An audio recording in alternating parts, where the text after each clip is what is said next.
Hello guys, welcome back to my YouTube channel. I am Professor Podda. ඉතින් හැමදාමත් වෙනස් දේවල් අරන් ඉන්න මගේ channel එකේ අද ඔයාලට අරන් ආවේ එක motorcycle එකක review එකක්. මේක 2000න් පස්සේ ඉපදුන අයට නම් ගොඩක් දන්නේ නැති, ගොඩක් මතක නැති, ඒ වගේම ගොඩක් අය මේ බයික් එකක් තියෙනවද කියලා දන්නේත් නැති. හැබැයි මෑත කාලේ ඉඳලා Facebook, TikTok වගේ social media වල සෑහෙන viral ගියපු රපගාලා තියෙන කොල්ලෝ සෑහෙන හොයන්න ගත්ත ජපන් බයික් කීපයකම ආభాෂයක් එක්ක නිෂ්පාදනය වුණ සුපර්මෝටෝ එක්ස්පීරියන්ස් එක ගොඩක් affordable price එකකට ගන්න පුළුවන්. මේ තමයි Seegra QM200GY.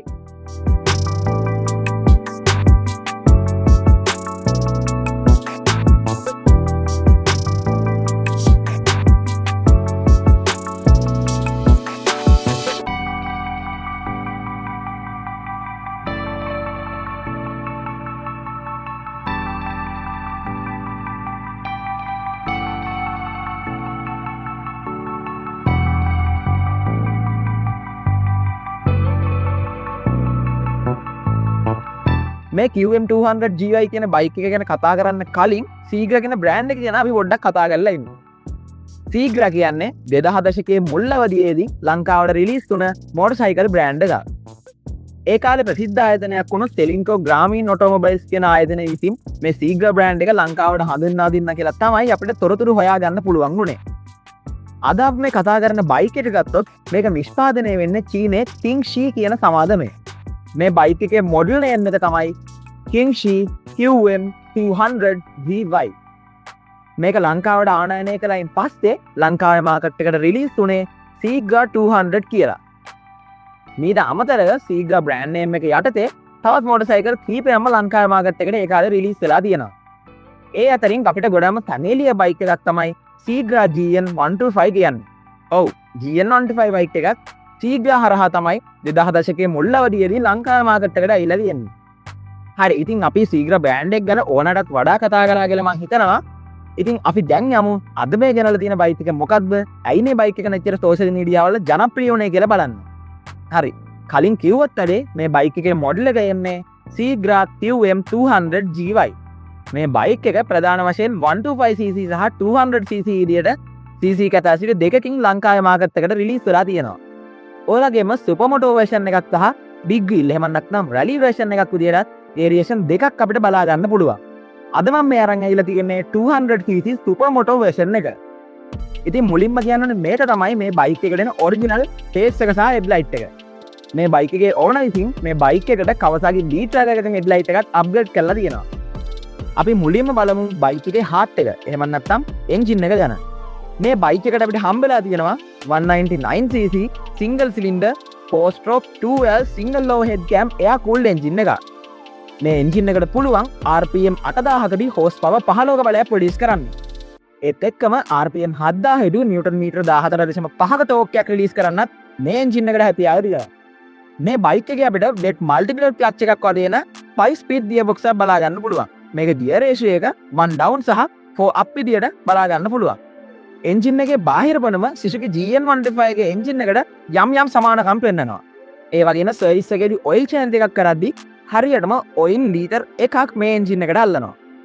මේ බයික් එකේ ෆියුල් ටැංක් එක පැත්තට ආවොත් ලීටර් 10.5ක ෆියුල් ටැංක් එකක් අපිට මේ බයික් එකට ලැබිලා තියෙනවා. මේ ටැංක් එකේ තියෙන පෙට්‍රල් එන්ජින් එකට අරන් යන්නේ TZ30 type එකේ 30mm slide type carburetor එකක් හරහා. මේ බයික් එකේ සස්පෙන්ෂන්ස් ගැන කතා කරොත් ඉදිරිපස අපිට අප්සයිඩ් ඩවුන් ෆෝක්ස් එකක් බලා ගන්න පුළුවන්. මේ බයික් එක රිලීස් වෙන කාලයට සාපේක්ෂව අතර මේක ලොකු ඇඩ්වාන්ටේජ් එකක්. ඒ වගේම අපිට පසුපසට ප්‍රීලෝඩ් ඇඩ්ජස්ටබල් මොනෝෂොක් එකක් බලා ගන්න පුළුවන්. ඒත් එක්කම මේ බයික් එකේ සීට් හයිට් එක මිලිමීටර 830ක් විදියට, ග්‍රවුන්ඩ් ක්ලියරන්ස් එක මිලිමීටර 240ක් විදියට අපිට බලා ගන්න පුළුවන්. මේ බයික් එකේ මීටර පැනල් එක පැත්තට ආවොත් එම fully analog මීටර් එකක් තමයි අපිට මේ බයික් එකට ලැබිලා තියෙන්නේ. මෙතන අපිට ස්පීඩ් මීටර් එක, RPM මීටර් එක, ඔඩෝමීටර් එක බලා ගන්න පුළුවන්. ඒ වගේම සිග්නල් ඉන්ඩිකේටර් එක සහ හයි බීම් ඉන්ඩිකේටර් එක බලා ගන්න පුළුවන්. ඒ වගේම මේ මීටර් පැනල් එකේ තියෙන තවත් විශේෂත්වයක් තමයි මේක අපිට ගියර් ඉන්ඩිකේටර් එකකට ලැබිලා තියෙනවා. ෆුවල් ගේජ් එක ගැන කිව්වොත් අනිත් බොහොමයක් කේල් බයික් වල වගේම මේ බයික් එකත් අපිට ෆුවල් ගේජ් එකක් බලා ගන්න පුළුවන් එන්නේ නැහැ. බයික් එකක අපි කතා කළ යුතුම දෙයක් තමයි වීල්ස් දෙක. මේ බයික් එකට අපිට හම්බෙලා තියෙනවා ඉදිරිපස සහ පසුපස අඟල් 17 සුපර්මෝටෝ වීල්ස් දෙකක්. ටයර් සයිස් එක ගැන කතා කළොත් ඉදිරිපස ටයර් එක ෆැක්ටරි ෆිටඩ් දෙන්නේ 110යි 70යි 17 කියන සයිස් එකෙන්. මේක ඔයාලට අවශ්‍ය නම් 120යි 60යි 17 හෝ 120යි 70යි 17 විදිහට අප්ඩේට් කරගන්න පුළුවන්. ඒ වගේ වුණත් පසුපස අපිට ෆැක්ටරි ෆිටඩ් වෙන්න 130යි 70යි 17 සයිස් එකේ ටයර් එකක් මේකත් කලින් වගේම ඔයාලට 140යි 60යි 17 හරි 140යි 70යි 17 හරි වෙනකන් අප්ග්‍රේඩ් කරන්න පුළුවන්. එතනින් එහාට 150 වගේ යන එක නම් අපිට රෙකමන්ඩ් කරන්න අමාරුයි. මොකද මේකේ ස්විං ආර්ම් එක 150 ටයර් එකක් දාන්න තරම් පළලින් මදි නිසා. ඉතින් බයික් එකක මොන මගුල තිබුණත් වැඩක් නැහැ නේ බ්‍රේක් නැතිව. අපිට ගමනක් බිමනක් ගිහිල්ලා පරිස්සමෙන් ගෙන්න ඕන නම් අනිවාර්යයෙන්ම තියෙන්න ඕන ගේ තමයි බ්‍රේක්ස් කියන්නේ. ඉතින් මෙයාලා මේ බයික් එකේ සන් බ්‍රේක් එක විදියට 260mm ඩිප් එකක් එක්ක 2 piston caliper එකක් දීලා තියෙනවා. ඒ වගේම පසුපස බ්‍රේක් එක විදියට ඩ්‍රම් බ්‍රේක් එකක් තමයි බලා ගන්න ලැබෙන්නේ. මේක ඔයාලට අවශ්‍ය නම් ඩිස්ක් බ්‍රේක් එකක් එකට අප්ග්‍රේඩ් කරගන්නත් පුළුවන්. හැබැයි ඒකට සැලකිය යුතු මුලක් වියදම් වෙනවා. බයික් එකේ එක්ටෝස් සිස්ටම් එක ගැන කතා කරොත් ගොඩක්ම සද්දේ අඩු හෙදින්ම කියලා ශබ්ද නැතිව තරම් අපි ඔය කතාවට කියන්නේ කෙරිස්මා වලකින් කේස් මුකුත් නැති හරිම ඩීසන් සයිලන්ස් එකක් තමයි මේ බයික් එකත් එක්ක අපිට ලැබිලා තියෙන්නේ. අපි පොඩ්ඩක් එක්ටෝස් නෝට් එක අහලා බලමු.